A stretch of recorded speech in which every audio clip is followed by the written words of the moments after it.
बरूथनी एकादशी व्रत कथा। बैसाख मास के कृष्ण पक्ष की एकादशी तिथि को बरूथनी एकादशी के नाम से जाना जाता है।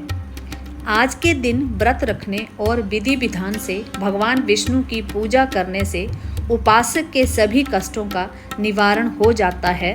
इसके साथ ही भगवान की कृपा हमेशा उस जातक के ऊपर बनी रहती है। माना जाता है कि बरूथनी एकादशी के महत्व के बारे में खुद श्री कृष्ण ने युधिष्ठिर को बताया था।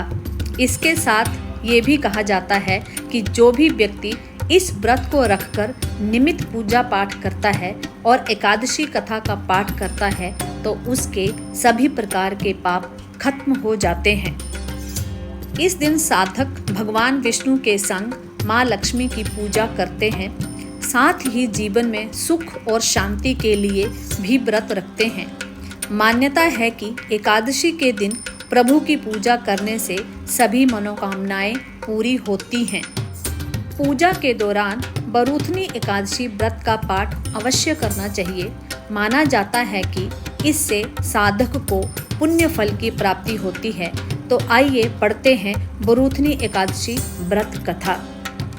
बरूथनी एकादशी व्रत कथा के अनुसार प्राचीन समय में नर्मदा नदी के तट पर मानधाता नाम के राजा का राज हुआ करता था। वह तपस्वी था।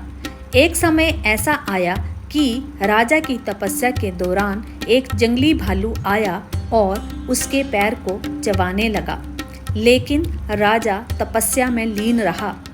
भालू राजा को घसीटकर जंगल में ले गया। भालू को देख राजा अधिक डर गया।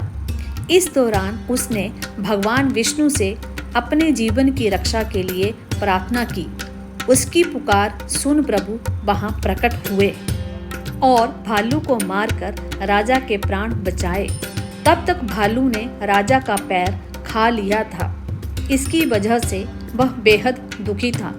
राजा को इस परिस्थिति में देख भगवान विष्णु ने उसको एक उपाय बताया।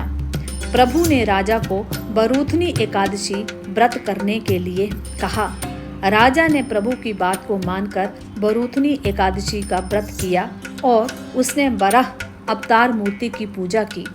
इसके बाद इस व्रत के प्रभाव से राजा फिर से सुंदर शरीर वाला हो गया।